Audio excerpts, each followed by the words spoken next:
my crafty friends. I'm Monica with Last Chance Goods and Services. And today I'm going to show you how I make canned collards. This is my collards bush, and it is clearly going to seed. I probably waited a little too long for this, but the collards should still be good, just not as sweet. So the first thing you need to do when making canned collards is cut.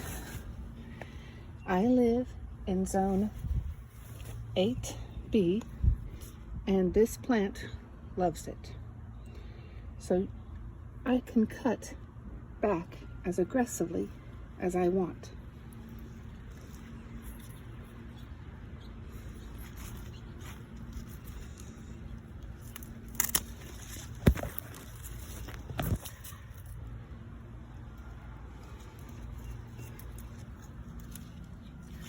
That's about 3 feet. And I will cut the same for the entire plant.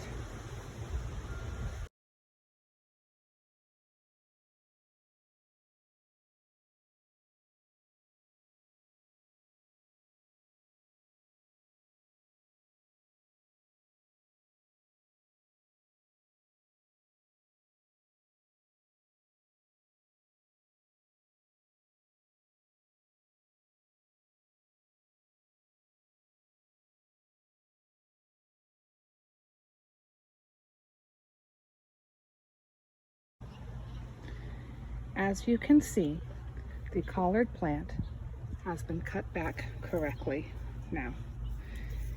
This is the same plant a few minutes later, and you can see the green vegetation is mostly gone. And that's good. This plant will grow back within a few months, and it will still be as big as ever. And I may even get a second harvest of collards from this one plant. Every year I either save the seeds or I make lots of canned collards. Last year I saved the seeds. I have still a lot of seeds for sale. I have still a lot of seeds. I have still a lot of collard seeds. I have no canned collards, and my family loves canned collards. Here is my big basket full of collards.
Every so often, you're going to want to put these into a big bowl.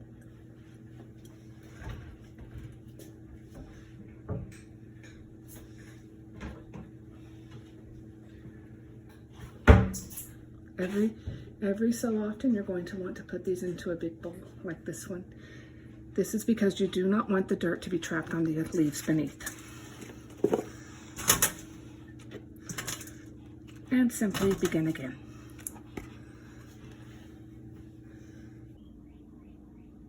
Your next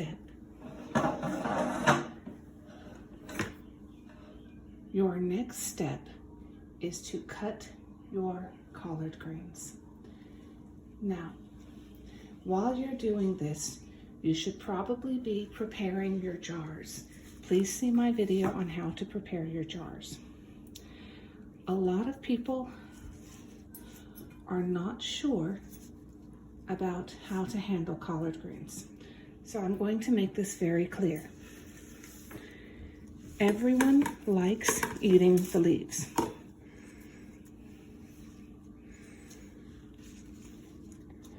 Here's a good example.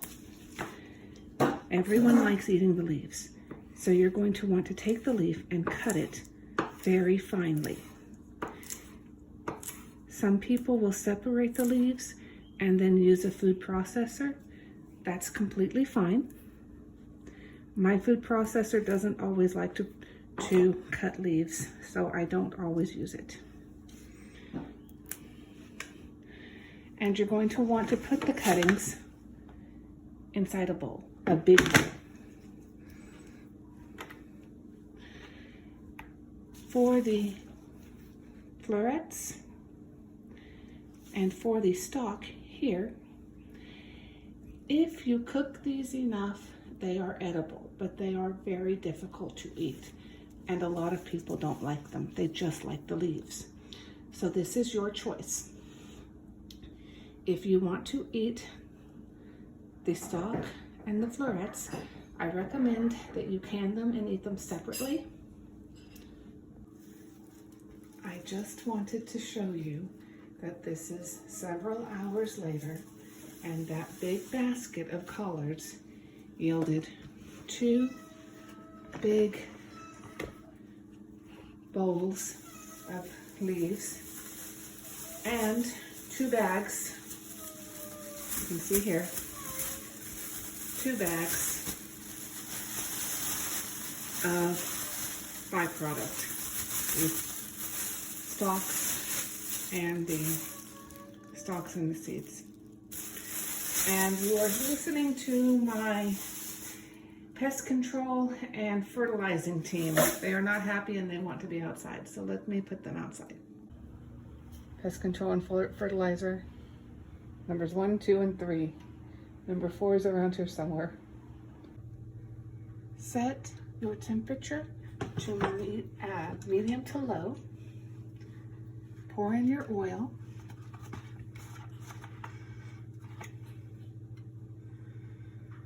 The oil is not to cook the food, but it is to help the pan get very hot and to make it so the pan does not stick. Let the oil heat up a little and then simply add the collard greens and reduce, reduce, reduce. Here you can see it's starting to get the distinctive dark green color that you see with canned collards. It's very similar to canned spinach. It's quite delicious. And you just keep reducing and reducing and reducing. While you're doing this, you need to have your jars being prepared in a bath, because this is not going to be done.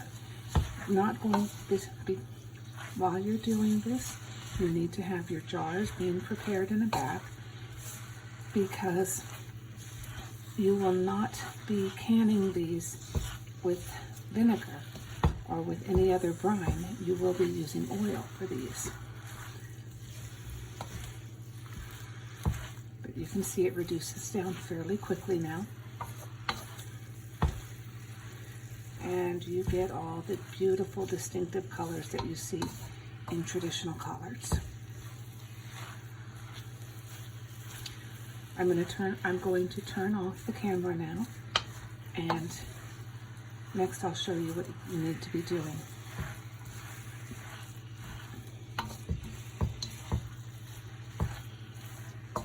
I'm going to turn off the camera now, and I'll show you what it looks like when the jars are finished. Here I've bathed my jar. See, there's the jar almost full. Now all you do is you add the oil. You're going to add enough oil that it gently covers everything. A little bit more. There. And that's it. That's all you have to do. And here you have handmade collards. These will store for up to a year. But in my family, they won't last nearly that long. Thank you very much. Please hit the like and subscribe buttons if you're interested in learning more about self-sufficiency. Have a great day and God bless.